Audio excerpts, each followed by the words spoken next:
Welcome back to Financial Funnies, the only show where the markets get roasted, the headlines get toasted, and your wallet gets emotionally supported. So grab your coffee, your crypto wallet, and whatever's left in your sanity. Let's dive in. First up, investors are running for the hills again. Over £3.6 billion just left UK stock funds this month, all thanks to scary new tax rumours and growing talk that the AI boom might actually be an AI bubble.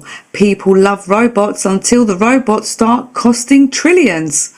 Meanwhile, SoftBank cashed out its $5.8 billion stake in Nvidia, probably just to stop biting their nails every time the market opens. And JP Morgan says the world's next big investment opportunity is AI infrastructure, which could cost $7 trillion. That's trillion with a T, as in too big to understand. The big money crowd is nervous. Expect less hype, more caution, and a lot of quiet portfolio rebalancing before the year ends. Next, across the pond, the Bank of England is hinting at a December rate cut because the economy is looking tired and needs a little nap.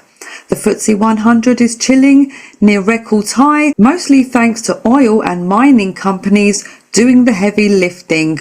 And Google just dropped 5.5 billion euros on new data centers in Germany because even the cloud needs an upgrade.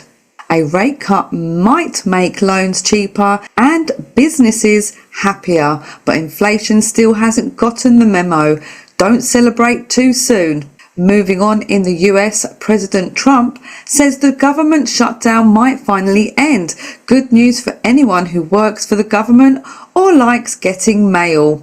Meanwhile, SoFi became the first national bank to offer crypto trading. Robinhood is calling crypto global financial infrastructure. And XRP fans are back chanting to the moon. If the shutdown ends, markets will cheer, but let's be honest, crypto is still that one friend who swears they've changed. But you don't give them your wallet just yet. And flying over to commodities, gold shines, copper wines. UBS says gold could hit $4,700 an ounce as investors panic their way to safety. When the world gets shaky, gold gets shiny, is at multi-decade lows, meaning copper's looking cheap, and if construction picks up, then metal could finally have its glow up moment. And in Zimbabwe, over 700,000 miners are literally striking gold the old-fashioned way, with shovels, not blockchains. Gold's the steady favourite, copper's the sleeper pick, and crypto might need to sit this one out. Next stop, power plays and propellers. China says it's ready to work with the US to keep supply chains stable, which is diplomatic code for let's not wreck Christmas shipping again. Iraq's army aviation is airlifting election materials from remote areas to Baghdad. Democracy with rotors. And Vietnam is quietly becoming the new manufacturing superstar as companies shift production from China to save costs and dodge trade wars. Asia's economy is flexing. Expect Vietnam and India to keep rising, whilst the US and China do their slow motion tango over trade. Now jumping down under, Australian banks are getting scolded for lending too much to property investors and not enough to green projects. Translation: stop building penthouses, start building solar panels. Meanwhile, in Canada, miners are celebrating booming commodity profits whilst exporters grumbling about their strong loonie. That's their dollar, not their attitude. Strong commodities, shaky housing. Both countries are walking the fine line between boom and bubble. And over to your hackers corner because someone just logged into your wallet. Hackers aren't just after your passwords anymore. Now they're stealing bots, the little programs that run behind your favourite apps. One stolen key lets criminals break into hundreds of Salesforce accounts. Then someone uploaded a fake GitHub package with a tiny typo. Acetons instead of actions. Developers downloaded it and gave hackers their secret codes. Proof that one wrong letter can ruin your week. There's also a new Android virus called Fantasy Hub being sold on Telegram for $200 a week.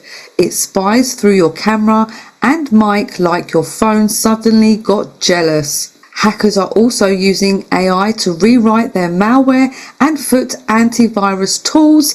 GoatLoader is back, hiding malware into fake PDFs.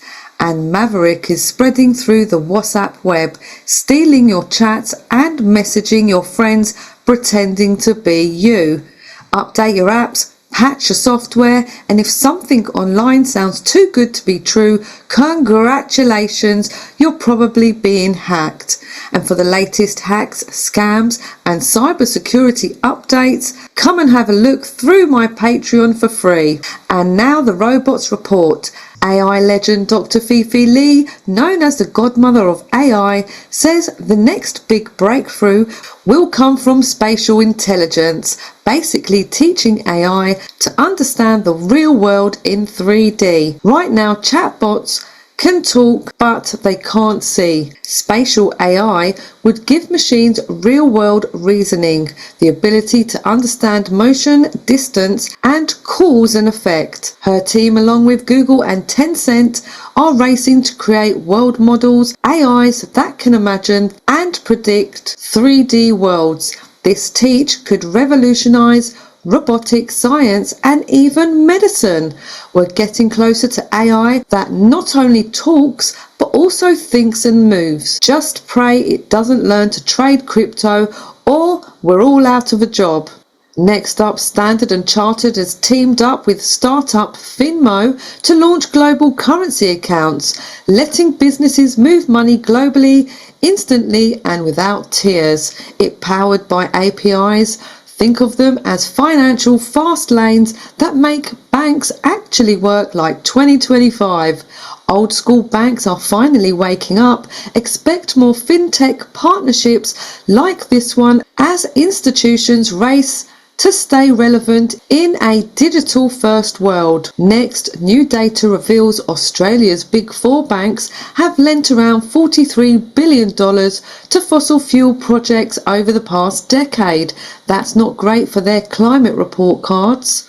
Environmental groups are fuming, investors are sweating, and the banks are promising to go green soon. And I'm promising to stop eating pizza soon too. Climate risk is becoming financial risk. Expect investors to push banks harder on sustainability because money's starting to flow where the air is cleaner. The markets are jumpy but alive. AI is booming but could bubble. Gold's steady, crypto's twitchy, and hackers are thriving. The smart money is cautious, diversified, and quietly watching the chaos. Don't panic, don't FOMO, and don't follow the hype. Stay diversified, stay patient, and always keep one eye on your sense of humour. And that's a wrap for today. Remember, the markets may move fast, the headlines may spin, but your best investment is still a good laugh. Until next time, keep your money smart and your humour sharper. And a special shout out to Zara and Christine. You two prove that laughter still gives the best return on investments. Have a wonderful day, guys. See you over on Charlie Ward's Daily News. But for now, bye bye.